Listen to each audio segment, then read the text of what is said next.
City Council meeting for today, Wednesday, February 27th. And we're going to start off with roll call, please. Councilmember Yao is running late. We'll check her when she gets here. And then Councilmember Lorimore. Present. Councilmember Tosari will be marked absent. Mayor Pro Tem Plott. Here. Mayor Rigby. Here. Thank you. And moving on to item number 3, public comments.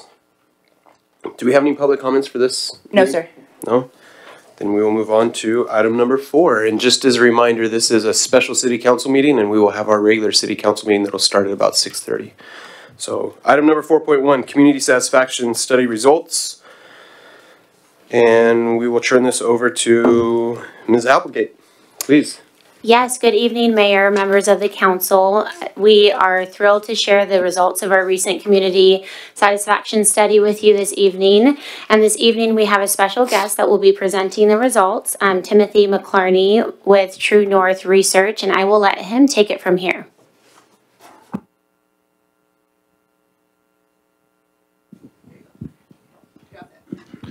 There you go. All right.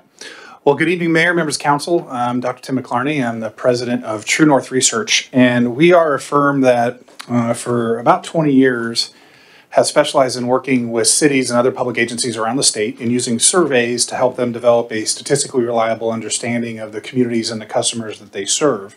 To date, my business partner and I, working as a two-person team, have designed and conducted a little over 1,000 research studies for public agencies, and about a third of the work we do are community satisfaction surveys, similar to the type of survey we're going to be talking about tonight, where the goal is to really understand sort of what the needs are of your community with respect to the services and facilities I apologize for interrupting. Tim, do you mind speaking more into the mic? More? This is recorded. Thank you.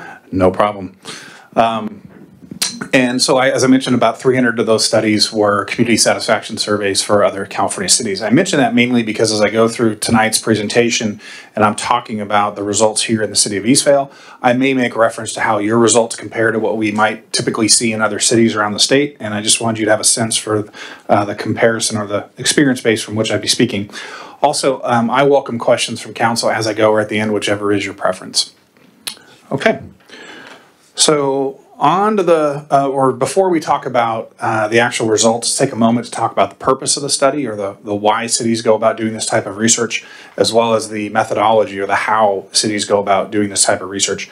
In terms of the purpose, I really see these studies as first and foremost being a community needs assessment. I mean, understanding what are the needs and priorities and the preferences of your community members with respect to the services and facilities and ultimately the policies provided by the city.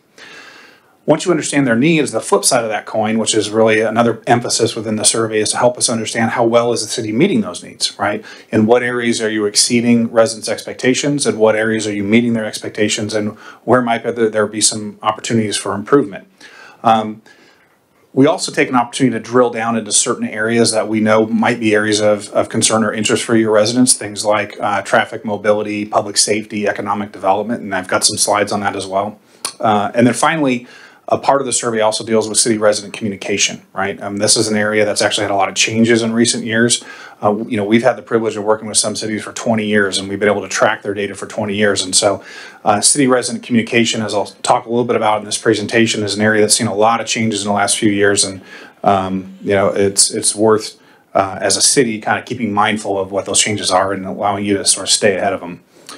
Okay, so in terms of the methodology of the study or how we go about this study, having done this for about 20 years, there was a long period of time where when you do these studies, we use what's called random digit dial, which you would just randomly call phone lines in the city. That would in effect give you a random selection of households because everyone had a landline and nobody had caller ID. And so when you'd call in, they'd actually have to pick up the phone and answer it and say hello to figure out who's on the other end. And when that happened, it was a really good way of conducting a random sample of the community. Obviously, a lot has changed over time, and so as those, in terms of people's use of landlines and in terms of their use of cell phones, etc. So now we use what's called a mixed methodology, which is we will randomly select households on an address basis, and then we're going to append additional contact information to those records. So not just phone number, but also email. That allows us to recruit individuals using 3 methods. We can mail a letter, we can email them, and we can use a phone call. And by using those 3 recruiting methods, we actually get a higher participation rate than we would using any one mode. It reduces your response bias. It ultimately improves the overall reliability of the study. Once they're recruited, they have the option of either participating by phone or online at a password-protected website. That ensures that only Eastvale residents are able to access that site, and people can only take the survey one time. So that helps us control the sampling methodology. We conducted the study in English, Spanish, or Mandarin,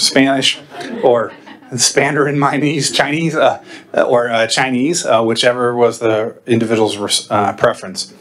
Now, we set out with an ambitious goal of doing 1,000 interviews in your community, which is a lot for your size and more than most cities would venture into.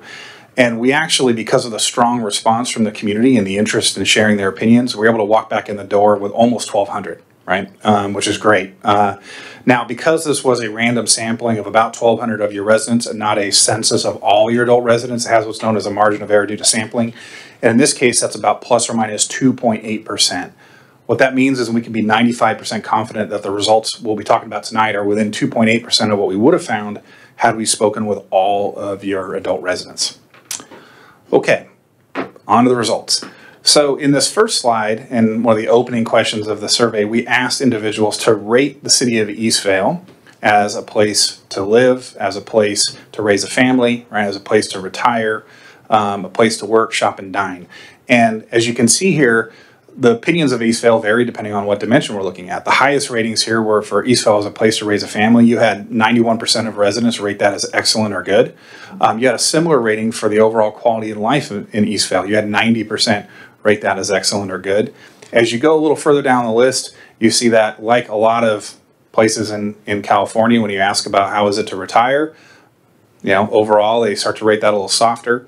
And then you'll see shopping and dining pop up here for Eastvale as well, kind of lower on the list. This is a theme that we're going to see pop up again and again as we go through this presentation, a real appetite in your community for additional shopping and dining opportunities. Now, after that initial question, we went on to ask individuals, if the city government could change one thing to make Eastvale a better place to live, work, and play, what change would you like to see? This question was asked in an open-ended manner, and what I mean by that is we didn't provide them with the list that you see there. We allowed individuals to tell us in their own words or type into the survey site in their own words the improvement that I'd like to see. And then we went back and we looked through those verbatim responses and grouped them into the categories that you see here. And you can see at the very top of the list, there's one thing that really jumps off the page, providing more shopping and dining options. You had 35% of folks key in on that. And then you've got, from there, reducing traffic congestion, about 11%, limiting growth and development. You have about 10% who said they weren't sure, couldn't think of anything, on to increasing the police presence, faster response times, or having your own police department, and on down. So gives you a sense of what's sort of top of mind for your residents when you ask them what they'd most like to change about the city.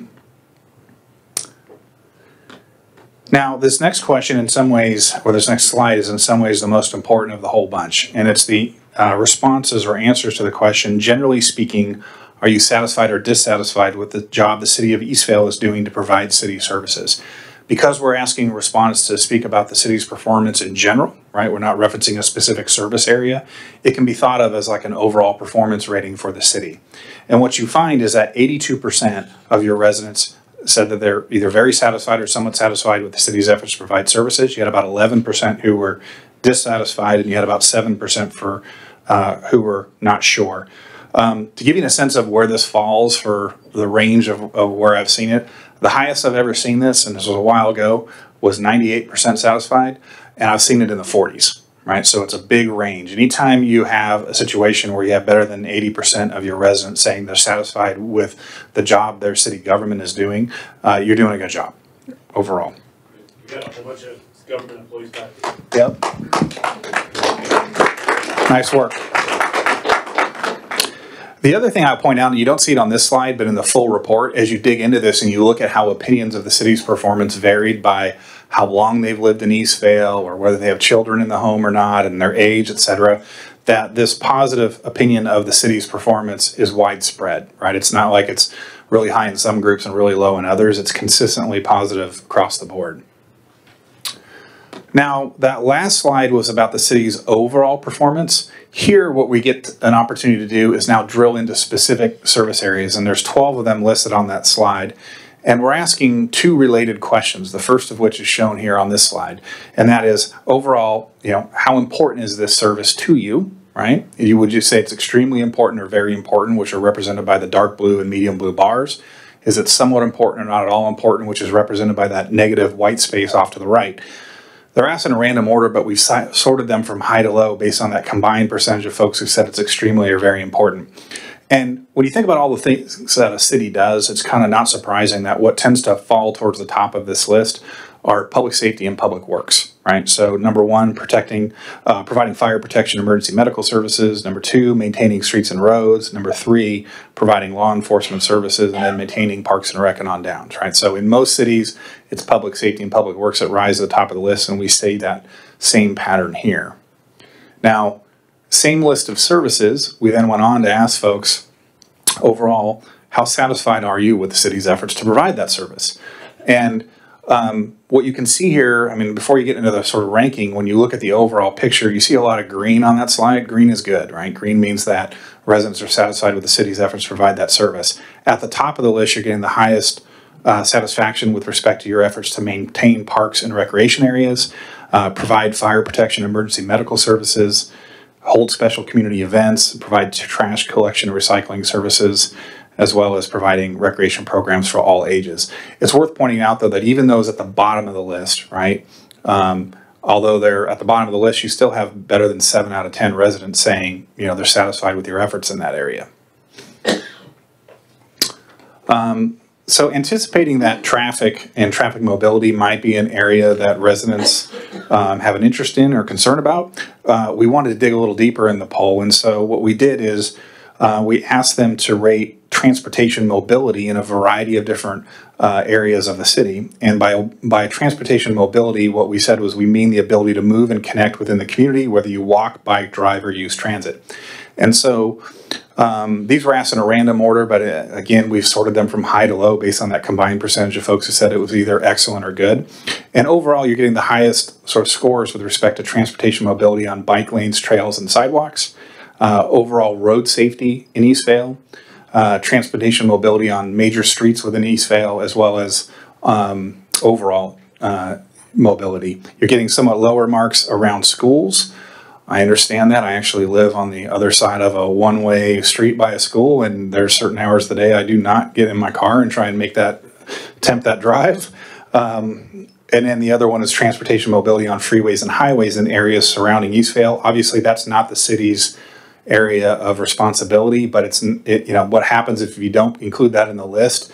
Everyone's looking for an opportunity to say something about freeways and highways, and it winds up landing in one of the other categories. So it's better just to open up with that and give them a chance to comment on that, and then they are a little cleaner in their responses to the other areas.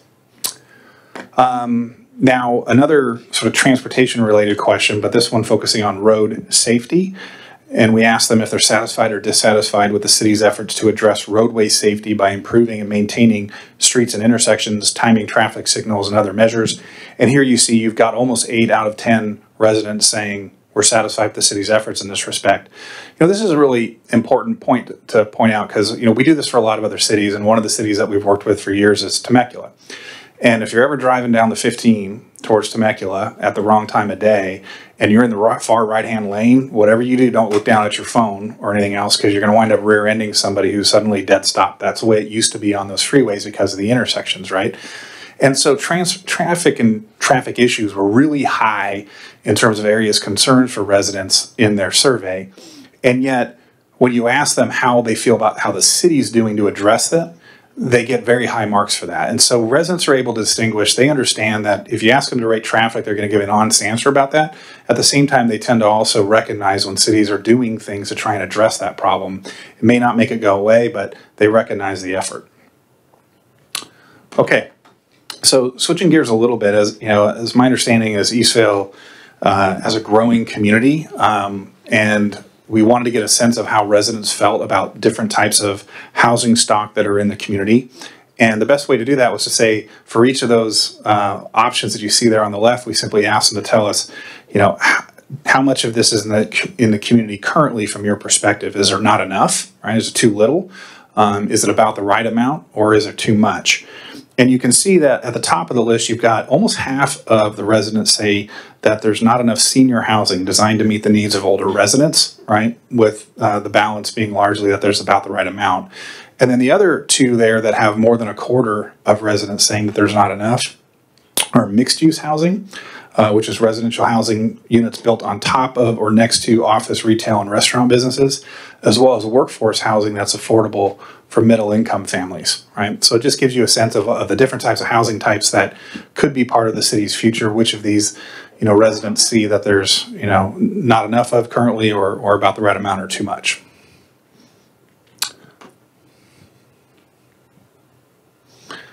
And I might have ran out of batteries in my magic stick. Oh. Nope, I'll tell you, could you advance from there? Great, thank you. There we go. So, when residents have an issue or a need to address that can be addressed by the city, oftentimes it's city staff that are really the face of the city, right, and who they're going to interact with on a daily basis. And so we asked a couple questions about residents' interactions with city staff, and we found, first of all, about a quarter of those that we surveyed had actually had personal interaction with city staff in the year leading up to the survey. For those individuals who had that firsthand experience, we went on to ask them to rate staff's professionalism, accessibility, and helpfulness in those interactions. And as you can see here, your staff gets really high marks across the board for each one of those. You had better than 90% say that staff were professional and accessible, and you have almost 90% saying that they were helpful. And one quick question. Mm-hmm. Out of the 11, or let's just say 1,200, how many actually answered this question when they moved forward to this, out of that 1,200? So it's about a quarter, so you figure we've got about 200 and about close to 300. Close to 300. So this is based on 300 residents. Correct. Okay. Thank you. Yeah. We don't ask it of people who don't have interaction because they're not basing it on, in the last year, they're not basing it on a recent personal experience. They're having to sort of guess, and so we always wait and just ask it of those people who've actually had an interaction. Now, I'm guessing the city of Eastvale, like most of the cities I work with, has a long list of things that you could spend money on and a budget that doesn't quite live up to that standard, right? And so you, like cities, have to make priorities. You have to set priorities and make decisions about how you're going to spend your resources. We took the opportunity in this survey to ask residents how, for all the things that you see there listed on that slide, given that the city needs to set priorities and not everything can be a high priority, we asked them to tell us how much of a priority each one of those items should be for future city spending. Should it be a high priority, which is that dark blue bar, a medium priority, which is the medium blue bar? Should it be a low priority, not a priority, which is off to the right there? And so at the top of this list, what you see is the number one was maintaining local streets, improving intersections, and synchronizing traffic lights to improve transportation mobility. That was the number one, followed by enhancing local dining and entertainment options, attracting new employers and jobs to Eastvale, and developing downtown area to be a focal point of the community and a place for residents to meet and connect. That last item, again, as somebody who does a lot of these surveys for a living, surprised me, right? That most of the time when you talk about and I've worked with cities that have had that same concept of we need a focal point, we need a downtown area, we need something that sort of gives our residents an opportunity to sort of mingle together. It tends to fall a lot further down the list than what you see here, which is interesting, right? And so I think there is a real desire for that. The other thing that really steps off this page to me, again, is the economic development side of things, the shopping, the dining, the attracting employers and jobs to Eastvale, right? Those represent, two of the top three. And if you think about it from an economic development standpoint, 3 of the top 4 are really economic development issues in one stripe or another. And so gives you a sense of where they would prioritize future funding being spent. Now, related to that item, we also had worked in the survey to get an understanding of to what extent residents are willing to entertain a revenue enhancement, like a local sales tax increase, in order to fund some of the priority services that are in the city, things like police and fire and traffic mobility and street maintenance and parks and rec, et cetera. So we presented to them a mock-up of what that 75-word ballot statement could look like and get their reaction. And what you find here is that overall, 70% of your residents indicated that they would support a 1% sales tax increase in order to fund those city services. You had about 23% who were opposed and about 7% who were unsure. In the state of California, for a general tax, you actually need simple majority as a city, right? And so this is about 20 points above that simple majority that would be required for passage. I would say that, it's important to keep in mind that this is a survey of all adult residents, not likely voters, and ultimately it would be the voters who cast a ballot in an election that would decide this. But about half of the research that we do these days is revenue measure feasibility studies for public agencies, and I can tell you, even though this is adults and not likely voters, if you've got 70% support for that option among your all adults, you're in a good place. It's very likely feasible that you could move forward with a measure on a future ballot and be successful. So shifting gears again, we asked residents to rate overall how satisfied they are with the city's efforts to communicate with residents through newsletters, the internet, social media, and other means. Overall, you have 84% of your residents who said they were satisfied with the city's efforts in this respect. This slide deserves a little more discussion here, mainly because this is one of those areas I mentioned too at the outset that has really changed in recent years. We work with a lot of public agencies for a long time, and in the last 4 to 6 years, what we've seen in general is a stepping down of resident satisfaction with public agencies' communication efforts, right? Cities that used to be in the low 90s are now in the low 80s. Cities used to be in the low 80s are now into the 70s. And, there's this continual slide, and I see it again and again and again in different communities. And I think it has a lot to do in part with back in the day, right? We all read the same newspapers. We all watch the same television shows, we listen to the same radio stations, and so it was a lot easier for public agencies to communicate with residents when there wasn't this really widespread proliferation of different channels that people can go to for news and information. Nowadays, that's not the case, right? People are getting their information from all sorts of different sources, and it's really difficult for public agencies to be in all those channels and get their message out in all those channels, and consequently, that's made the challenge of communicating with residents a lot higher than it used to be. I think the other thing that's happened is you have residents who, we're now accustomed to, if information should be immediate, I should be able to get the answer whenever I want, right? And the expectations, thanks to smartphones and other things, are that this stuff should be happening immediately. So the expectations regarding communication have also gone up. So against that backdrop, right, to have an 84% satisfaction rating in communication is really striking, right? And it suggests you've done a really good job as a city sort of swimming upstream against those trends. I was surprised when I saw it. I didn't expect it to be this high. So, if I can, I'm not surprised. We have a great staff, but focusing on this specific, we have a great communications team. Just for everyone's information, is headed up by Olivia over there in the corner. And then we also have Bobby Hawkins here, who's also on the communications team. So great job. And Anita's, I didn't see, is she somewhere around? She's unfortunately sick today, but she's Okay. a rock star as well. And she's part of the team too. So the three of them do an excellent job in our communication. So just, especially with what he said, I mean, with that background, great job. Did Anissa communicate with you that she was sick too? She did. everyone got the memo. She exercised great communication, and that means a lot. We work our hardest every day to communicate with our amazing community, and we are truly passionate about not only sharing messages from the city and communicating with our residents, but engaging with them as well, and that's really our bread and butter. So thank you very much for sharing that. All right. Well, we have another slide on communication, which we found in the prior that residents are generally very satisfied with the city's efforts, but we also want to be mindful that things are constantly changing, right, in the area of communication. So we asked individuals to tell us of all the various ways that the city could communicate with them that you see on the left side of that slide, which of these would be the most effective. And what's striking is the top four are all digital, right? You've got email and electronic newsletters. You have smartphone app, right, that would allow you to communicate with the city and report issues and receive updates, city website, as well as social media.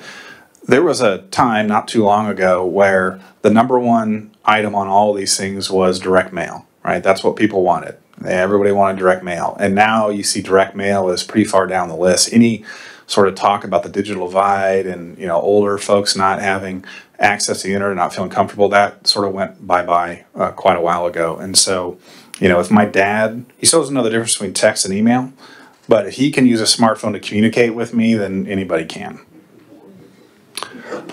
Okay, so on to the conclusions. You know, I'm going to be a little brief here because we go into much more detail in the full report. But, you know, the first real takeaway for me from this slide, it should be obvious, or from the results should be obvious based on what I've said so far, is resident satisfaction with Eastvale as a place to live and as a city government is high, right? We saw that in the overall quality of life ratings, right? People enjoy living here. We saw that in terms of their ratings of the city's overall performance in providing services, as well as in, you know, the specific service areas that we looked at. They were generally very happy with the city's overall performance. We saw that for those residents who had interacted with staff in the past year, had a personal sort of customer service experience, staff received very high marks for their professionalism, their accessibility, and their helpfulness. And as we just discussed, you know, the city is doing a very admirable job in terms of communicating with residents, despite the fact that that's an area that is just becoming more and more challenging for public agencies. And so when you take all those bullets together and you think about, you know, to the extent you would look at this survey as a bit of a report card on the city's performance, this is a really good report card, right? This is the kind of report card you hope to get. And I will also sort of emphasize that these results are earned, they're not given. I can tell you from experience that if, as a city or a public agency, you aren't doing a good job in some areas, you're going to hear about it, right? They would be more than happy to tell you that in the space of an interview if they didn't feel you're doing a good job. So when you get high marks like this, you should, you know, take a little pride in that because it's definitely earned. Now, like any customer satisfaction study, this should be a little bit about, hey, where are we today and how are we performing? But also, where do we have opportunities to improve, right? Where do we have some areas where we can enhance customer satisfaction even higher? And I think the bullets below that really speak to those areas. These aren't necessarily areas that you're performing poorly at now. As we saw, you get good marks, you know, across the board. But these are areas where residents nevertheless would like to see some improvements or some enhancements in one way or another. Economic development, shopping and dining and entertainment opportunities are really kind of number one, right? That's the thing that kept jumping out of these results again and again. Managing growth and providing quality development, right? Community enhancement and safety, so code enforcement, neighborhood watch. We saw there were a number of people who had keyed in on the idea of enhanced public safety, having your own police department, those sorts of things. There are some opportunities in the area of mobility and traffic management, and then finally addressing homelessness. You know, the homelessness one is an interesting one, just as an aside. Didn't really jump off the page in your study at all. I had a city recently, you know, like that open-ended question, which I said, what could we change about Eastvale? And everyone keyed in on economic development, or a third of people did. When I asked that in another city, a third of the people immediately went to homelessness, right? So the saliency of homelessness in some communities is a lot greater than it is here. But when you stack it up against all the other things that you're doing well, and there's an interest in looking closer at that as well. So with that, I end my presentation. I welcome questions from council if there happen to be any. Thank you. Thank you very much. I appreciate this. I think we all do. One thing before we get to public comment and questions that I just wanted to share is as you said in the key conclusions, resident satisfaction with Eastvale is very high. I would like to say that is due to the council, but it's not. I would like to say that that's due to the staff alone, but it's not. It's due to everyone coming together. It's due to the staff, the council, our police department, our fire, our school district, and our residents, our businesses. So it's due to everyone. So this is an awesome accomplishment for everyone collectively, for our entire city, to see what our resident satisfaction is. So congratulations to everyone on doing this. So.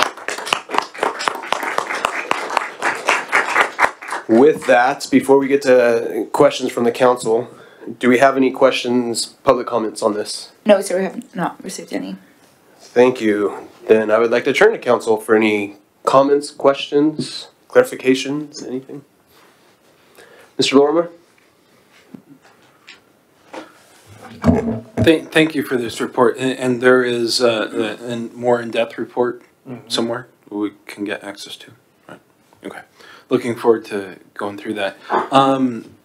The one thing about addressing homelessness, I think that this is a problem that people see in many places. But in Eastvale, we just, for those of you that don't know, we just did a point in time count. City staff did this in conjunction with different agencies to determine where homeless people were. We had a point in time count of 0 in the city, suggesting that those that are panhandling in the city do not reside here, or that they reside elsewhere and come into the city. So maybe that's something that we could share a little bit more with the residents through our social media activities. I think that this was all very, very good stuff, and it actually helps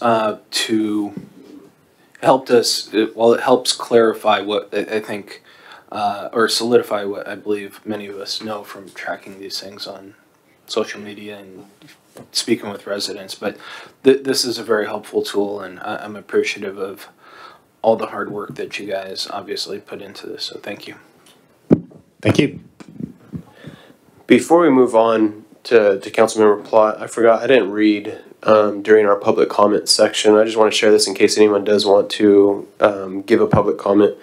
But any member of the public may address the council on items within the council's subject matter jurisdiction, but which are not listed on this agenda during public comments. However, no action may be taken on matters that are not part of the posted agenda. We request comments to be made on the agenda be made at the time the item is considered, and that comments be limited to 3 minutes per person.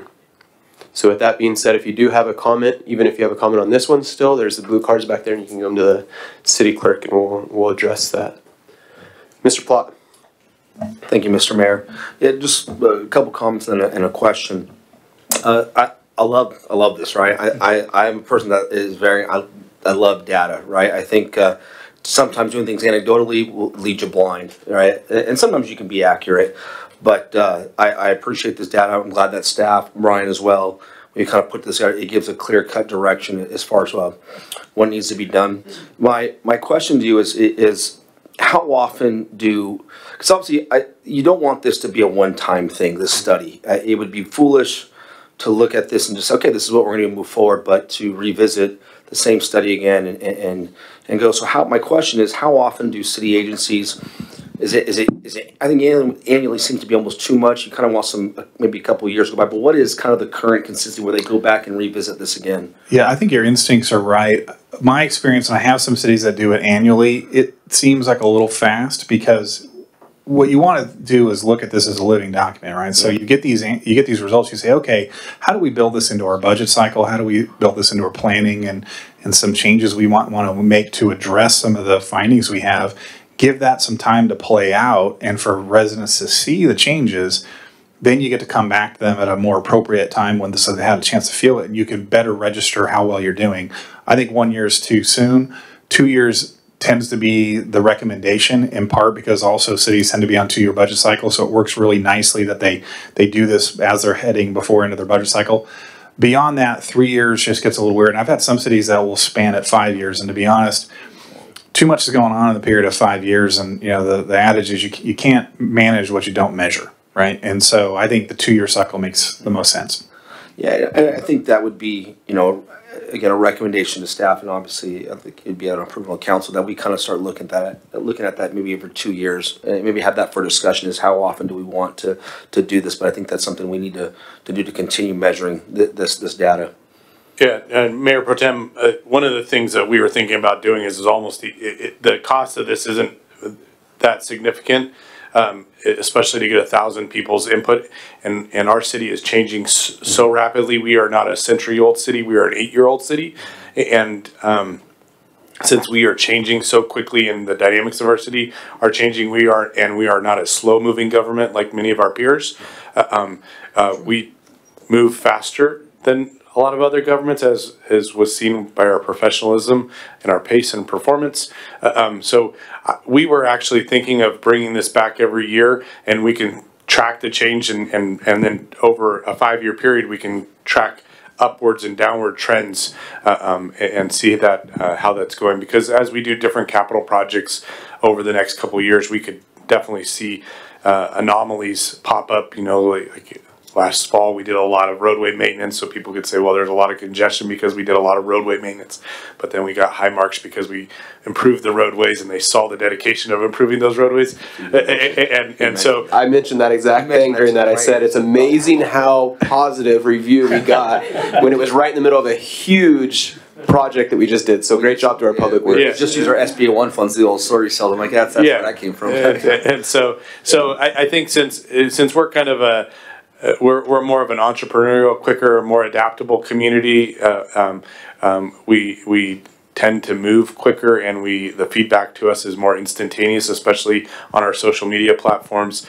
We're able to adapt and change and respond to feedback a little quicker. So we might try to stick to the one, because we might forget to do it if we put it on a 2-year cycle, because our budgets are on a 1-year cycle. So I think it might just be it's about. It's not that expensive to do, and this information is very valuable to us as staff and to the community. It helps us make sure that we're headed in the right direction. So, one thing I would just add, when we sat down to start this study and design it, we purposely designed it in a way that would allow you to do, part of this is going to be tracking, right? So you would want to kind of keep the questions the same. We had this in mind that you could then track your performance, same questions, same methodology over time. But then there's also, you do want to keep a certain portion of it dynamic, meaning you can change it from cycle to cycle. That way you're able to address some topics that may not have been important 2 years ago, but now are suddenly very important. And so it's nice to have that kind of a structure. And when we designed it with that intent. Yeah. One last comment, kind of something I kind of noticed, and for those that don't know, we had met back in August, right? Was it August or September when we all met as a council to list our August 24th at 7:30 a.m. And we listed what our priority 1A would be for the city, our priorities 1B, you know, and priority 2s and 3s.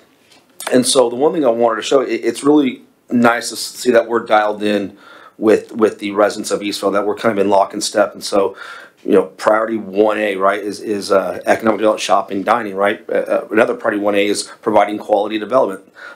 Community enhancement was a 1A, right? So it's just nice to see that everyone's in sync with each other. So and it's good. And as I appreciate it. Thank you.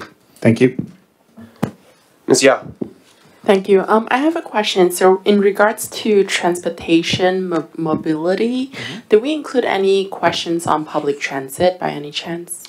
We didn't have a specific question on public transit in the transportation mobility section. If somebody thought earlier in the poll that was an area that they would like to see improved in the city, they would have an opportunity to say that in the open end, but we didn't address that in that question. Thank you.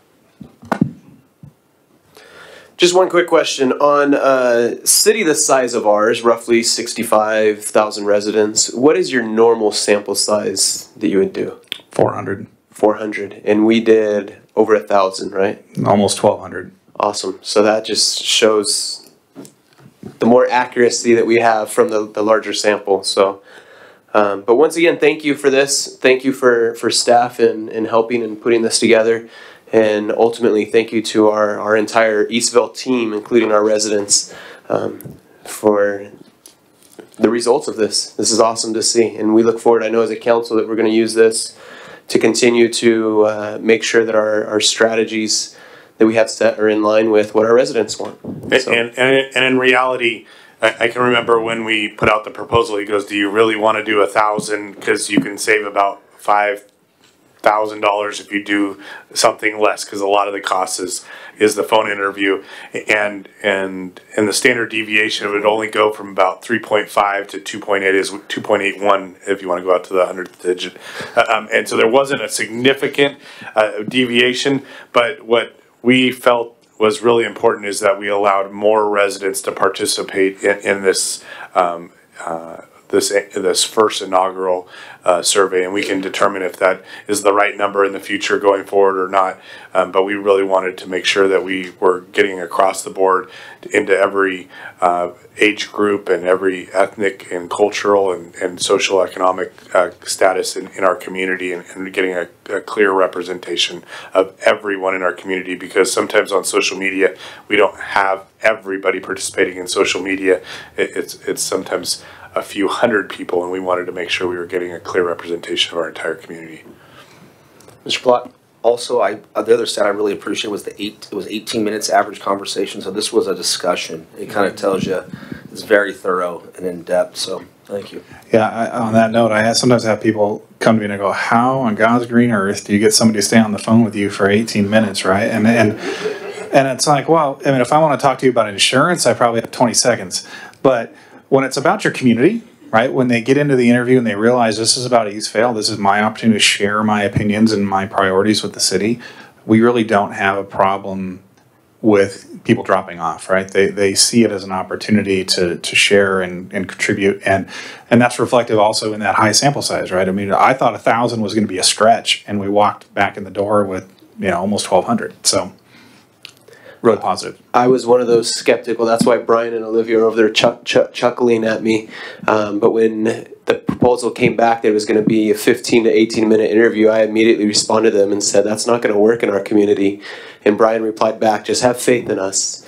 And so to see us not only achieve our 1,000, but exceed our 1,000 is just amazing. It goes to show how much our residents care about our community. So I was pleasantly disproved on that. So Everybody, just so everybody knows, he owes us lunch. Moving on. But since I didn't say the public comment at the beginning, is there anyone that would like to submit a public comment regarding this item? If not, one in the back, Mr. Keith. If you can fill out a... okay. If you don't mind, Mario, if you can hand that to him, please. Thank you. Okay, on the housing incident with the seniors, the only thing is have the guy discuss about disabled housing for people who live out here that are disabled, the city of Eastvale.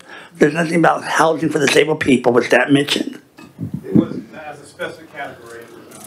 Okay, maybe next time they do this, can they specify that question? Okay, thank you. We'll take note of that. Yeah. Thank you. Thank you. I think that's it. Thank you so much. Thanks again. Excuse me. So on this item, we're not looking for a motion, but just a consensus to receive and file. Before we do that, I just want to thank Tim and his team. This was a very, Olivia and I really enjoyed working with Tim and his team. It was, they modified and were very responsive to understand the Eastvale way and the Eastvale concerns, and really tailor this to a unique polling survey specific to Eastvale. And we went back and forth, and they provided insight and expertise and thoughts from other communities about what's important. And I just want to say thank you very much to Tim and his team. They did a very professional job on this, and I would just want to go on record of saying that we will definitely look to be utilizing them in the future to keep this as a consistent survey going forward. Thank you. And his team is True North Research. So thank you. So do we have a consensus on this? Any questions or anything? Looks like we have a consensus. Moving on to item 4.2, Strategic Plan Quarterly Update. And this will be presented by Crystal Adams. Please.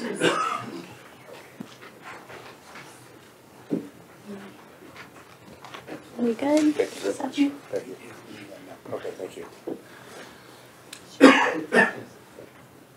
My presentation's coming up. Just give me a second here. Great, thank you. Good evening, Mayor Rigby, Mayor Pro Tem, council members, and members of the public. My name is Krista Adams, Senior Management Analyst here in the City of Eastvale.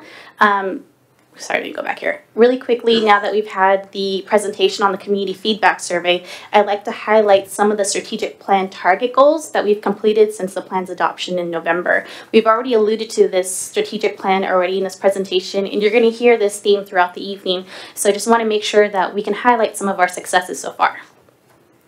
Background, on August 24th, Council met to discuss a strategic plan and to determine priority goals for the City of Eastvale. This plan was officially adopted at the November 14th Council meeting, along with the focused priority goals. We broke down the strategic plan and targets into 6 categories: communication and community engagement, public safety, economic development, organizational development, finance and budget, and infrastructure. We further broke down these targets into priority levels. You've already heard tonight level 1A, level 1B. We've also have level 2 and level 3 priority levels. And since the plan's adoption, we've completed the following goals. Here we have level 1A, target 2, goal 4 was to enhance traffic safety enforcement education. To date, we've added an additional motorcycle officer to patrol, and we're supporting the Eleanor Roosevelt High School every 15 minutes presentation next week to demonstrate the real dangers and consequences of driving under the influence of alcohol and/or drugs. We've also completed level 1A, target 3, goal 1, which is to elevate dining experience. To date, we've done the restaurant feedback survey, which was heard at the meeting last month.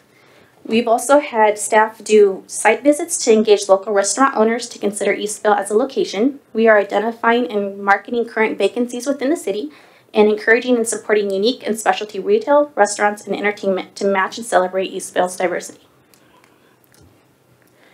Level 1A, target 3, goal 3 is to create value-added development. Last month, Council approved a mural to be designed for City Hall as the beginning of our Arts and Public Places movement. Later tonight, Council and the public will hear a presentation from Urban 3 and their creative development ideals for the City of Eastvale. Level 1A, target 4, goal 1, say that 10 times fast, to strengthen organizational development and effectiveness. Internally, we have evaluated staffing needs, focused on employee retention via encouraging open communication, and pouring into our staff via celebrating personal achievements and recognizing outstanding work by our employees. We have put forth efforts to attract quality talent to the City of Eastvale, most notably by implementing NeoGov, an online recruitment portal for government jobs. Level 1B, target 3, goal 9, to diversify and enhance revenue streams. With the streetlight acquisition, we have executed agreements with Verizon and AT&T to supply a revenue stream. We've also begun franchise negotiations with solid waste haulers, which could provide an additional revenue stream for the city. Level 1B, target 5, goal 2, to incentivize new business opportunities. Not only have we maintained healthy reserves and a balanced budget, we purchased 2 parcels within the city. The properties known as the Off-Ledge property off of Citrus and the Palopolis property off of Hamner next to Silver Lakes. We are also evaluating incentive programs for fine dining and hotels within the city. Level 2, target 1, goal 1, to engage community feedback. You've just received presentation on the survey. And to highlight some priority goals that are currently in progress. Level 3, target 2, goal 2, to implement public safety technology. The automatic license plate reader, the ALPR cameras, have been installed on the police units, and next month will be installed at city entry and exit points. Level 3, target 4, goal 2, to enhance customer service experience. Our new website should launch in May and will also be mobile friendly for smartphones and tablets. And we got a new addition up front in our lobby. That'll enhance our customer service. We do. If you have a chance to come visit City Hall, there is some more entertainment in the lobby to help while you wait for our services. You might want to. We got a Pac-Man machine. And a Miss Pac-Man. Miss Pac-Man. From the 80s. They're all really great games. So with that, I just want to conclude that as we continue our discussions tonight in the budget workshop, to not forget that we have already hit some of our strategic plan goals, considering we just adopted this plan in November 2018. So staff is really excited to share the progress that we have made. We're really excited to continue to move forward and to achieve these goals here in the City of Eastvale as a team. And with that, I conclude my presentation. I can handle any questions. Thank you. Very good presentation. Very good, thank you. And do we have any public comments on this item? No, sir, we haven't received any. Then I would like to turn to council for discussion. We'll start on this side, Ms. Yao. Come back to me later. Then we'll start on this side, Mr. Livermore. Come back to you. See, I later. thought that I was getting away. I was gonna have time to think about it. I just want to say how excited I am that we have these priorities in place and that we are executing in such a timely manner. And kudos to staff for doing this. And I also love, as Mayor Pro Tem Plott alluded to previously, we did these goals, priorities of the council prior to getting this community satisfaction survey. And as you can see, they're lining up, and which is a great thing. But as we move forward, we will have these tools to be able to adjust our priorities to, well, continue to adjust to what the community wants. So to be able to, with fact and data, to go through in a scientific way and apply your tax dollars. So looking forward to continuing this as we move forward. Hopefully do this once a year as well, in line with the satisfaction survey. So thank you. Mr. Plott. Thank you, Mr. Mayor. You kind of want to maybe put some content to this. I want to give a little bit of credit to Councilmember Lormore. He probably about a year ago. It was a team effort. It was team, of course. That's a diplomatic thing to say. So, he had brought this up a while back. Like, hey, we really, because council members, they like to, hey, let's do this, let's do this, let's do this, let's do that. And a lot of times it's hard to rally that up and to prioritize those goals. Not all councils do that. And Clint actually kind of had the idea, but I think staff took it far beyond your expectation, I would think, when we've had those conversations. But the one thing, Crystal, fantastic job. I really appreciate this. There's one thing I do want to talk about, just kind of put something in context, and it was the Level 1A Target 4 Goal 1, which has to do with strengthen organizational development and effectiveness. And to me, if you were to say, this is the most important goal, because you can have all the vision and dream you want as a council and kind of give that direction, but the problem is if you're not fully staffed and you don't have a certain amount of leaders right in that staff, and to have your staff see that there's opportunity for growth, and you kind of avoid attrition, right? You have retention. And I think we realize that, hey, you want to have all these restaurants, these dining options, we want to increase our public safety. Well, that takes resources and time, and we really didn't have that. So I just want to say thank you to staff, thank you to Brian as well, because you guys moved this in a very expeditious way. And Brian, if you don't mind, I'll put you on the spot here. Would you mind talking about maybe some of the different things that we've in place to kind of create a stronger and better infrastructure so that we can move at a very fast pace? Because I think that gets thrown in the undertones, right? And so I think it's important to mention. Well, I couldn't be more proud of the team that we have here at City Hall, both contract staff as well as internal staff. And our law enforcement and our fire department, and if I'm forgetting anybody, I'm apologizing. We have a saying as you walk in the front door, and it says exceeding Eastvale's expectations every day, and we take that to heart. And so when you set a goal for us, we don't try to meet that goal, we try to exceed that goal. And we do that same thing with customer service, and we do that with valuing our team at City Hall. This last fall, we did a strength development inventory, which allowed us to understand how each person performs when they're doing their best work, and then when they go into stage 1 conflict, 2 conflict, and 3 conflict, and how can we communicate with each other to better resolve those conflicts. But it also helps us address when we have customers come into our counter and they're in conflict, and how to get them back to a happy place. And so that's what our goal is, and to exceed those expectations. And a lot of times people walk in and say, you're not exceeding my expectations today. And I said, that's great, because today I'm learning to win tomorrow. Because some days we're winning, some days we're learning, but we're always trying and giving our best. And that's kind of the motto that we use around here.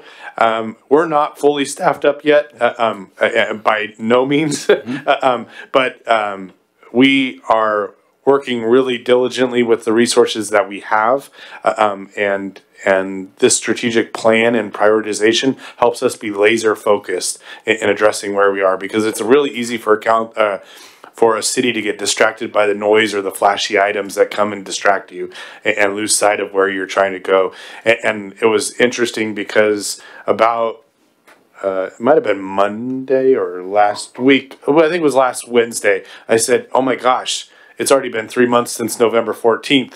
We need to." I promised council we would come back quarterly and update them.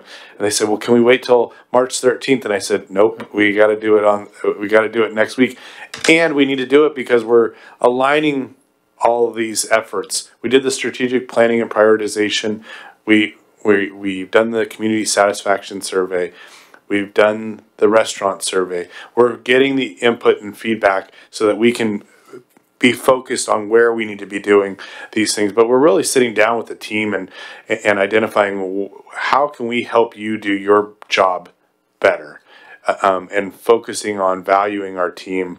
And council did a great job with valuing our team and recognizing our team last November when you gave them a COLA adjustment and you gave them an extra holiday off, a one-time holiday off, so that they could spend a little bit more time with their family members over the holidays, because some of the team doesn't take a lot of time off, and so forcing them to take the day off and spend a little extra time with the family is a good thing because they're so dedicated and committed to serving our community. And so I could go on for hours talking about this, but I think I covered enough. I was worried of giving you the mic. I guess just to sum, it just to put in perspective, again, it's about how you staff, who you have in there, the leadership that's in there, all the moving pieces that go on. Nothing can be driven. And again, this is to let you know the results that have been done so far. And there's a lot of things that we haven't accomplished yet. We will.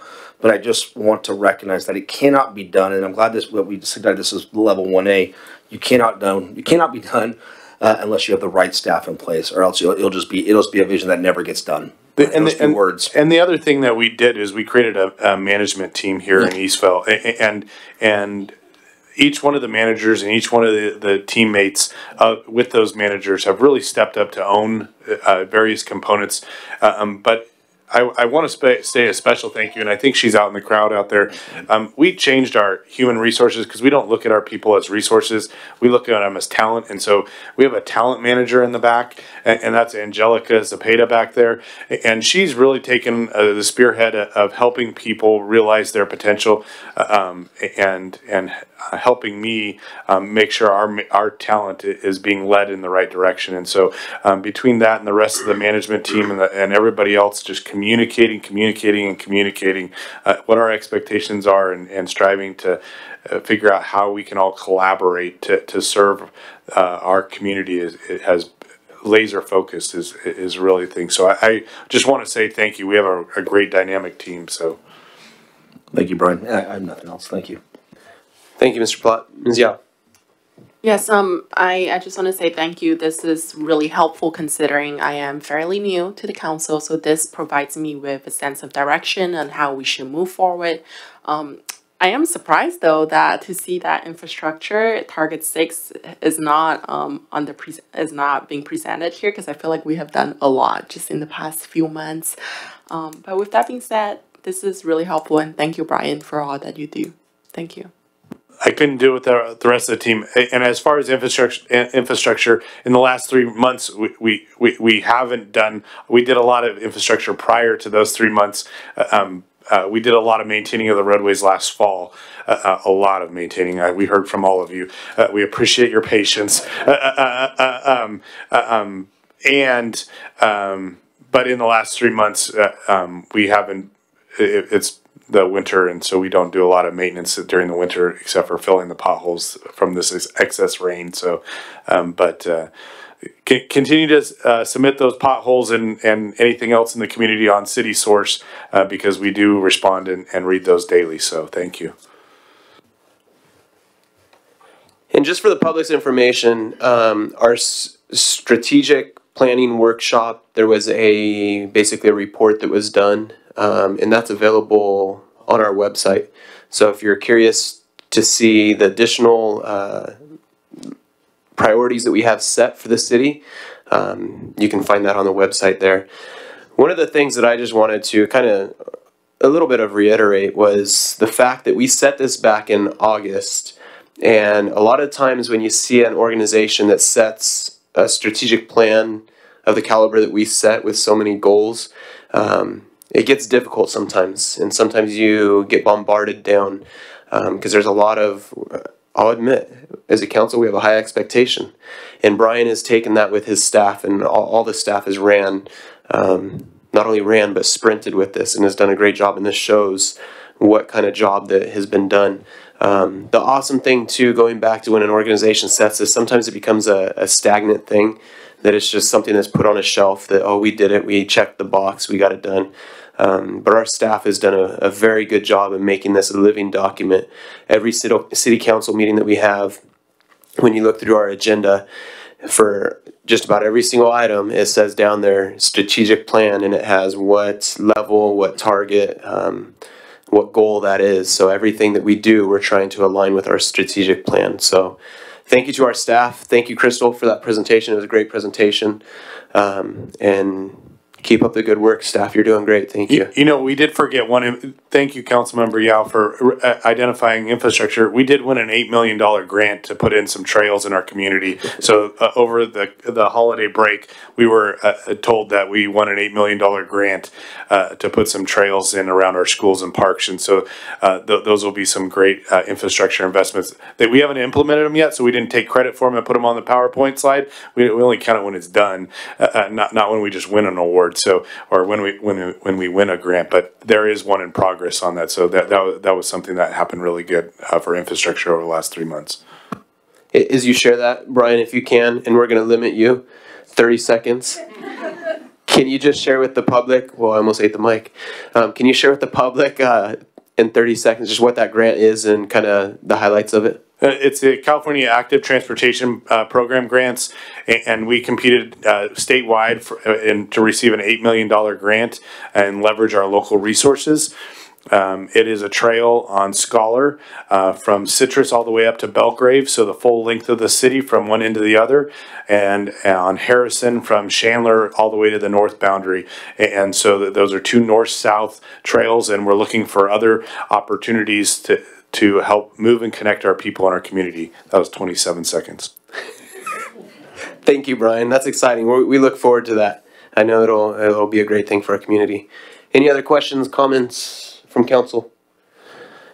Then we will just, this is a receive and file. So do we have a consensus to receive and file? Looks like we have a consensus to receive and file the strategic plan quarterly update. Moving on to item 4.3, budget session number 1, goal setting session and public workshop. And this will be by our finance director, Ernie Reyna. Yes, thank you, Mr. Mayor, members of the council. So today we have for you the first public workshop of the budget.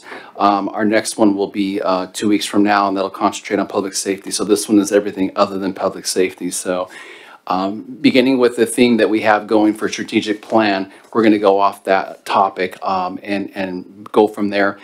Just as a quick recap, what you just heard from Crystal with respect to the targets, again, before you are the 6 target items that we're going to focus on for this year's upcoming fiscal year 1920 budget, in order of which that they're given. And I believe you have before you, or perhaps on your iPads, the cheat sheet that shows the various target goals. Those are the ones that we're going to be focusing on. So for, again, just a quick recap of what you just heard on the strategic plan. And so for this presentation, we're going to reprioritize those goals. And as I mentioned before, what we're going to do is pull out public safety, because again, that'll be discussed on March 13th, 2 weeks from today. And instead, we're going to focus on the 5 items here, which are the economic development, communication, infrastructure, finance, budget, and organizational development. And when we started with this strategic plan, we originally created 44 goals, and what we did is we prioritized 14 of them. Of those 14 goals that I have prioritized, we're addressing about 8 of them in here, this budget. So the idea is try to get those funded for this upcoming year, and we'll go from there and see how that flows with the budget as we get closer to that. So first off, with the economic development, we have a level 1A target number 3, goal 1, elevate fine dining experience. What staff is recommending is that for the fiscal year 1920, we have a line item budget of about $500,000. And what we'd like to do is create a business incentive to attract new higher-end restaurants. So whatever that might mean in terms of grants, getting some sort of funding to have higher-end restaurants come in. We'd like to have that dollar amount available to those restaurants so we can attract better quality, higher-end restaurants. And as we heard in the presentation before us, that was one of the higher items that the residents would like to see. So we'd like to go ahead and recommend that we put about $500,000 in the budget for that particular line item right there. Ernie, and I might just say, we're putting it in there. It doesn't mean we have to spend it, but we're just putting it in there as a placeholder. And there are incentive programs where we don't have to upfront any money, but that we do a cost sharing with sales tax or other things in the back end. And so it's not something that we have to put up money before something happens, but we could do a sharing of sales tax or some other kind of revenue down the road. So, but it's just in there as a placeholder. Right. Okay.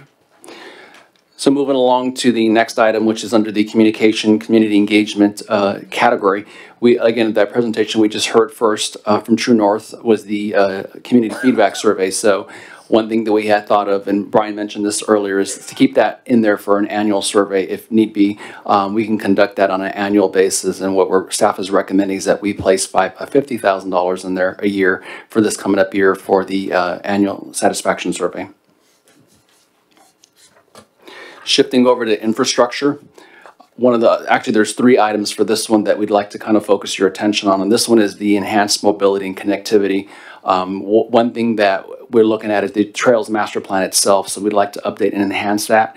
So staff is recommending that we place $250,000 in that category to move forward with that. Brian mentioned the active transportation grants, the $8 million grant, but there is a match to that portion. But to receive $8 million, we'll put up $1.6 million of that, which is not a bad return on investment. So we'd like to go ahead and budget that as well. And then lastly, under this category, our general plan it's been a while since it's been updated, and we'd like to go ahead and take a look at that. Staff is requesting that we place $1 million under that category of updating the general plan. So shifting over to the finance and budget category. And just for the general plan, when we last updated our general plan, it was right back when the state of California took away our VLF funds, and we were about to execute a contract for about that amount to do a general plan update. And instead we lost about $4.5 million a year, and we were nervous about finances. And so our in-house contract staff performed the general plan update, and they did it for a very cost-efficient budget, so that as a city we could have our general plan.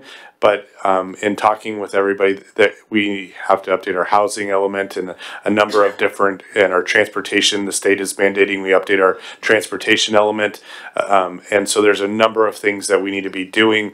And so just wanting to get in front of that and really create a general plan that's city focused, not one that we transition from the county of Riverside to the city, but really what is it that really matters to be a city that's a unique destination in Riverside County and in Southern California. So and what are the components that we're missing market driven, and how do we help create a well-rounded balanced city of choices and options for everybody to thrive and prosper. So that's where we're really looking with the general plan.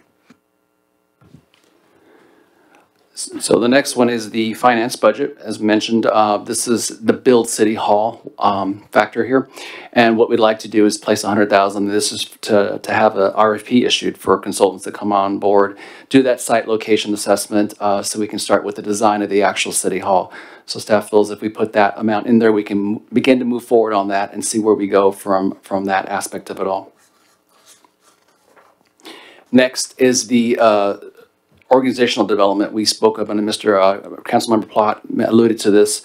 What staff has got together and decided to do is kind of create first of all, strengthen the organizational development, but within the staff is create a tuition reimbursement program for those that are looking to go back to school, for the certificate program, for a bachelor's degree, for a master's program.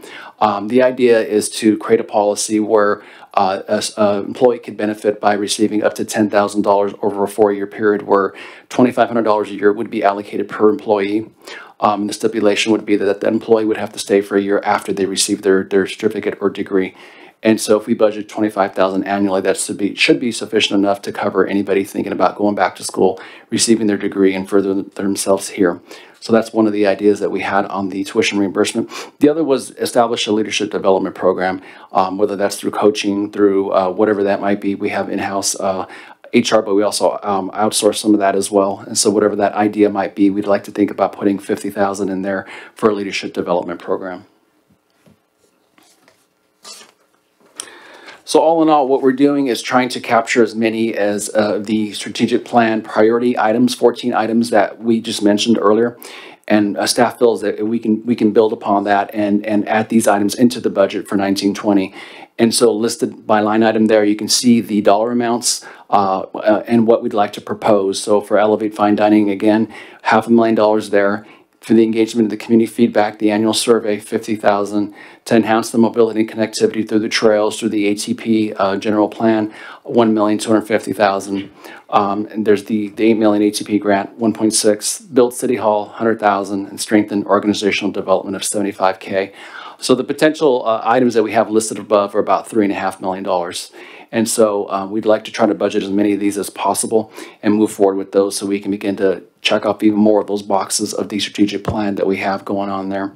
And so at this point, unless I'll turn it over to the council, but what we're looking for is direction on the strategic plan goals items to get these budgeted into next year, and we can go from there. And just so you know, some of this is not general fund budgeted. Right. So some of these are like the $1.6 million. We have other resources that can be going in and being used for that. So there's a number of these things that aren't strictly coming out of the general Correct. fund. Some of these are special revenue fund related, so they're not strictly just general fund, but these are just ideas to begin the process to get those going. And we also open it up to both you and the public to share any other ideas that should be added to this list so that we can identify all of them. But these are just some of the things that the staff put together as recommendations for council's consideration. Thank you. Thank you, Brian, and thank you, Ernie, for that presentation. Ms. Vasquez, do we have any public comment on this? No, we have not received any. Then we'll turn to public comment. We'll start with, I'm sorry, we'll turn to council comments. Councilmember Yao. Thank you for this, Ernie. As usual, great job. Just quick question, and not question, but more of Brian. I know we have talked about this, but just for the public's knowledge and information, do you mind sharing a little bit on the timeline of a city hall / a library? Because we all know you can't just build a city hall overnight. Just do you mind? So that's why we put the $100,000 in there, and we can adjust that. I mean, we can go if council would like to move quicker, we can put more money in there and start a full-on design architecture of a city hall, civic center. One of the things that we'd like to do is evaluate where is the appropriate site, and we want to make sure we're crystal clear on that. For a long time, we had Old Owl's Corner as a city hall site, and then we purchased the Palapua site. We just need to evaluate where is the best return on investment and location for city hall to best serve the residents of Eastville. And so we'd like to do a site selection, and that could mean that city hall and the library go at the same place. Could mean they go in different places. But we'd like to kind of take a step back before we take a step forward and evaluate the pros and cons of where that city hall and library might go.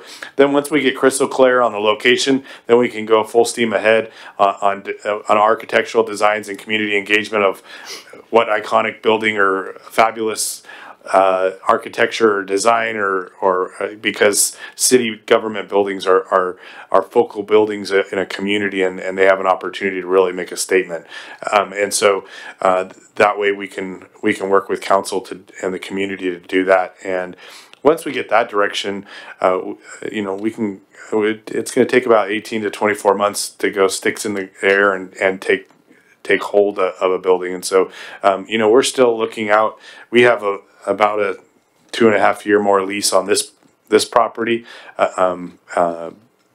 But we would really like to build our forever home sooner than later, and build a home for books and children to learn as well. Thank you. Councilmember Lorimer. So it's only gonna cost $100,000 to build a city hall and library? I can draw you a stick figure. That was just for the site location and some preliminary sizing and design and maybe some community engagement and outreach and participation. So, but we will definitely, we could definitely add more to that and fast track it even quicker if that's a desire of council. What, if you could remind us what a ballpark is for building of a city hall slash library? Well, first of all, we have about, I think it's about $10 million set aside for our city hall slash library civic center. You know, a city hall could range between 25 and $40 million. A library could range about 15 to $20 million, depending on how big. And so, you know, we don't quite have all the money, but a lot of cities don't build city hall with cash, just like we're paying a mortgage off our rent here, and we could also pay off our mortgage on a building, and we could build it bigger than we want to build it and create other office space in it, or those WeWork entrepreneurial office spaces that people rent, or create banquet halls, or what a number of different services that a city hall or civic center could create. And so but that's the ballpark of what it would take to design and build a city hall, just rough numbers. We could also spend a lot more than that, but I was giving a good number. Appreciate that. Thank you. I noticed on here update general plan, and it was discussed. And Brian, you had mentioned the state and the governor saying that we need to update these things. Recently, and I'll report on it in a little bit at the end of our next meeting, but had the opportunity to hear from the governor. He spoke to a group of the League of Cities for about an hour, and he was saying as part of his budget that he was putting up $500 million for cities to take advantage of for general plan updates. And so a total of 1.75 billion towards housing, addressing that. And so if that's something that we could take advantage of as opposed to taking it from our funds, that would be awesome. So just something to look into, assuming that it's all appropriated. Thank you. Mr. Plott. Thank you, Mr. Mayor. Thank you, Ernie, for your insightful presentation.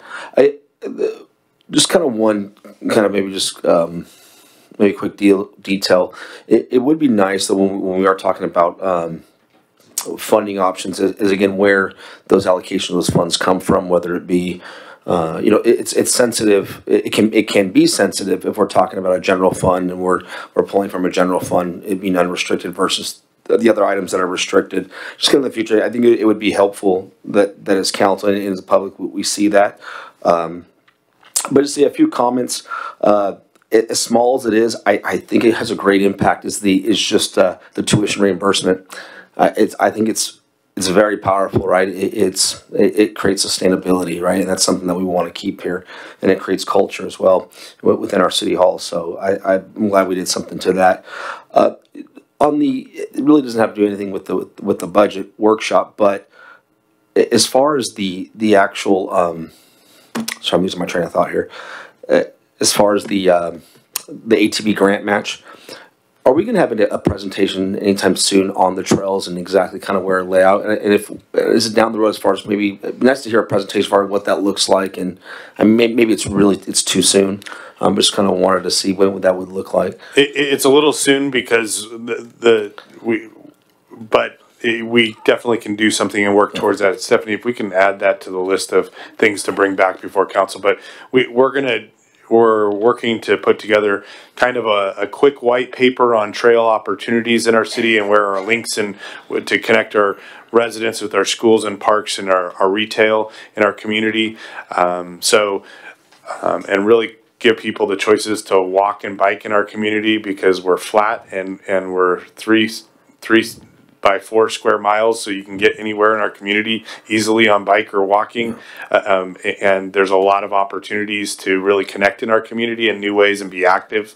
And we're hearing from our residents that that's important to them. And it can also enhance the public safety by having more people out on our streets and slowing some of the cars down in some of our neighborhood areas. So by designing our streets for the appropriate speed for around our schools and parks. Yeah, I think to add to that, it is just kind of personal. We spoke about this a couple times though, but it showed up in the study. The community satisfaction survey is the congestion around schools. I personally feel this is the solution. It is the solution to be able to mitigate traffic at schools, because people will feel more like they will more likely want to ride their bike or feel safe walking to school, and you'll have that, and it will be a designated right to some of these schools. So I think we actually serve a big purpose with that. So. We noticed last year when we did the Walk to School Day, and many of you participated in it, there was very little congestion around all of our schools. And so if it can be done one day of the year, it can be done a whole lot more, 180 days of the year as well. So we can definitely figure out a way to reduce the impact around our schools. Perfect. I have no question. But Ernie, again, thank you. I appreciate it. It's always very insightful. And we're looking forward to the next the budget workshop. Thank you. Just a couple of quick comments on that grant. It's amazing. It's going to be awesome. I can't wait to see that implemented, especially $8 million worth of trails. Mm-hmm. But at the same time, I would imagine that's going to go quickly. I know that JRPD's general manager just recently went to a grant workshop, and they talked about just funding that's available, and I was amazed at how much he said was available. I don't know if that's something that as a city that we can tap into, or if that's just Parks and Rec. He's shaking his head back there no. So maybe we can partner with JCSD and JARPD to tap into that some other way. But this is amazing. There's a lot of resources that can be used from trails, and sometimes trails can also be used as filtration, retention, and detention. This year, we've received a lot of rain, and we got to see Lake Harada, that was designed to be a lake or a pond from transition from a park to a pond when we do have excess water that we did in that rain event. But there are other ways to retain and detain the water and actually put it back into our aquifer underneath our city. So there are a lot of great ways and resources and funds to do that from a water quality and water storage standpoint. Great. Awesome. On the City Hall amount, $100,000, I think that's a good start, especially, Brian, as you said, that we have about 2.5 years. I would love to see us move from here into a City Hall, Civic Center, library, rather than extend our lease here. So I would encourage my colleagues to be prepared possibly for a mid-year update, that we can start to move a lot quicker on this. Depending on, I would hope that we can move quickly on this initial assessment, so that mid-year we can hopefully come back and revise that. There's a multitude of reasons why it would be good for us to get into our own place. One of them being we're paying rent here. Those of you know that when you're paying rent, you aren't paying towards anything that you have. The other thing here is this is a retail spot. We're paying higher than we should for what we consider a city hall. At the same time, we're not only paying higher, but we are losing out on sales tax revenue generation that we could have by someone else being here and us being and paying on our own city hall. So I would like to encourage my colleagues to be prepared for possibly a mid-year review on the budget to allocate additional funds to this area. Having heard that, I'd be willing to come back and work with Ernie to identify how can we bring more money just and do it in fiscal year and get an RFP going quicker in the year, because an RFP is going to take 3 or 4 months to get going and hire the right architect. And so by the mid-year, we won't even have done the $100,000 of an effort. So I might suggest that we look to bring somebody on board and do a comprehensive study and do it in stages where we do $100,000 and then allow them to do part B of their scope of work, which is actually design City Hall. I would agree with that, and I'll let my colleagues kind of respond to that too, because if it takes us 18 to 24 months to build something, we're in a 2.5 year lease or left of our lease. I mean, we're getting right to the very end of that. Time is of the essence, I think, with this. Mr. Plott? Here's maybe just a thought to consider. Why not, looking at the actuals on this year's budget that we're in right now, why not allocate money to this right now? And then use that maybe as a retainer or whatever, and then allocate that $100,000 for next year's budget. And that way we're able to spread our costs over 2 different budgets and expedite the process. We can definitely consider those things. It's something to consider for an option, and obviously we'd have to bring it up. It had to come up as an agenda item fairly quickly, but it's worth a discussion if we're looking to consider that. Part of our excess operating budget that we did this year is we purchased the off-lich property and didn't dip into our reserves. And so we were very proud that we didn't have to dip into our reserves to buy a piece of land in our community and call it our own. We also purchased the Palopolis property this year.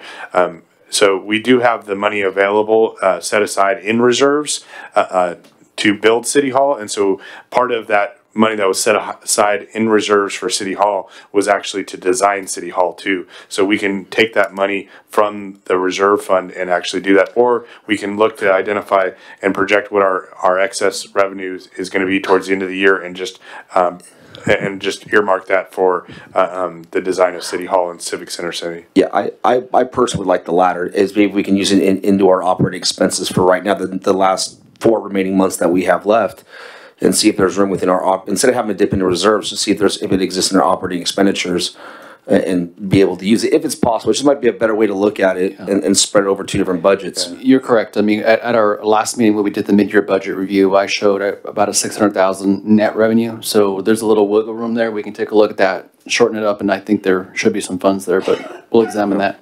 And the other thing that we're starting to do, just like we're going out and meeting with restaurateurs and we're meeting with hotelier operators and owners, we are also going out and meeting with other governments and checking out what their city halls are like to get ideas of what we like and what we don't like and what's working well for them, and so that we can create the best city hall to serve our community. So those are some neat things that we're doing some tours of city halls that are working well. Councilmember Yah.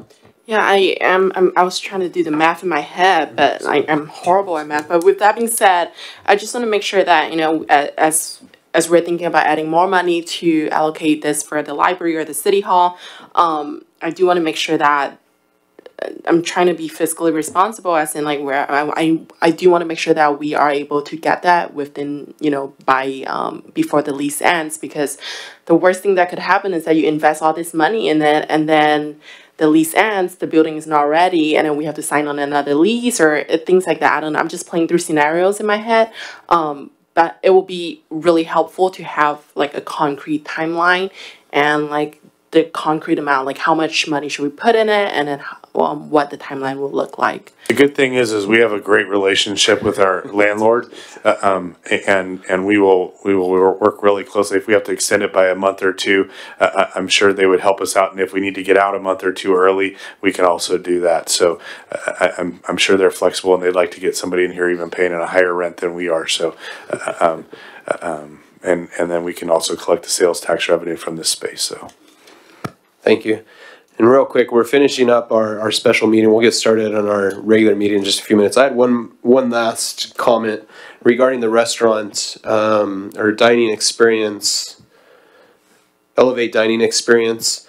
Ernie, can you briefly share, just for the public's information, on what that 500,000 would be. It's not, for a restaurant to come, or can you just kind of give maybe an example of Sure, something that would happen? Brian can jump in at any point, but some of the ideas that we throw around are based on what the performance they could do. So if I think I'm gonna kick it up to Brian. I don't want to mess this one up. And no, it's okay. What we can't do is just give a gift of public funds. So we need to get something in return for it. There are a number of things where we. From the great advice of our city attorney of how to do this properly. But a lot of cities are doing this to attract businesses that the market rate is not helping is not bringing to the community. And so you can do sales tax sharing agreements. You can do a number of different things. You can help with infrastructure costs. You can do a grant program where if they bring so many full-time equivalent employees to a community and they generate this much sales tax revenue and create this many jobs, there could be a grant to help offset some of the tenant improvements. Just so people realize it's not cheap. I shouldn't say it's not cheap. It's not inexpensive. To build a building sometimes might be $1.6 million, and to do the tenant improvements inside might be another $1.6 million.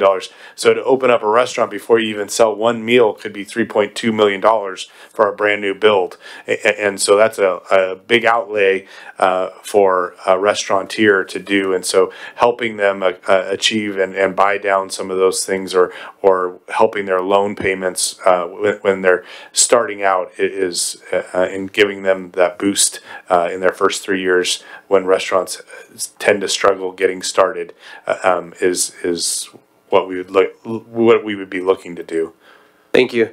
So that would not, just for public's information, that would not be going to one particular restaurant. That could be spread out between a number of restaurants.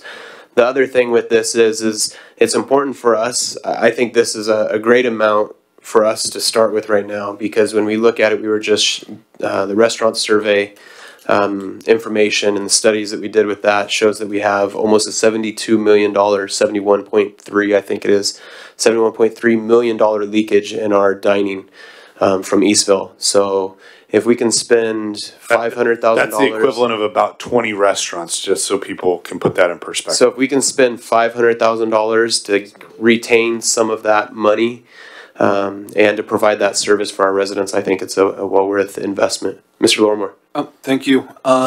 So going back to the discussion related to the City Hall and library, yes, for me it is a priority. But that being said, we need to figure out the location as to where we're going to go so we can move forward in an intelligent manner.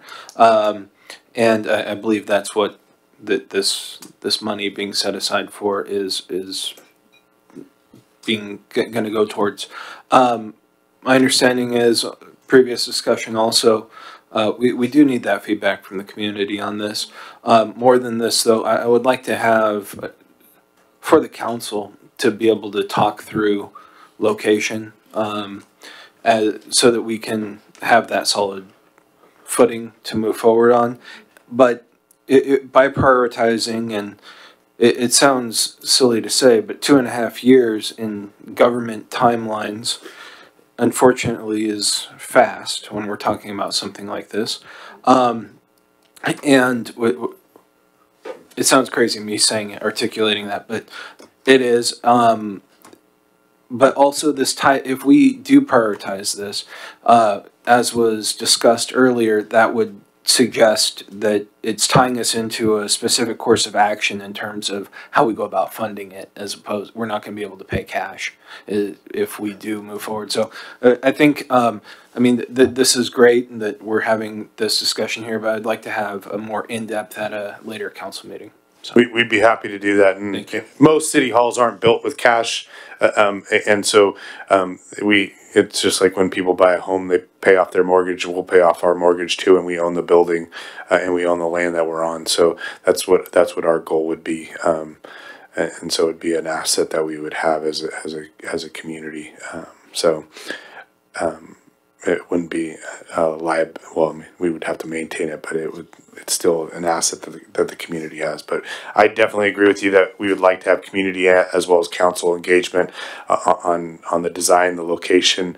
What we were looking to do is bring back like a pros and cons analysis of different locations of what they could do and what they mean to the community and what they could mean for City Hall. And so, and what we could do is at the next council meeting, we could potentially bring just a staff report authorizing the city manager to go out and do the site location assessment between now and the end of fiscal year, and we could put more money at the end of the fiscal year, and so that we're not losing 3 or 4 months in this 2.5 year stage, and we could move a little faster with that and go out for an RFP to get an architect and a site planner on board to look at a city hall location now, and then we could go from there. So I mean, that could be another direction that we go if time is of the essence for the council.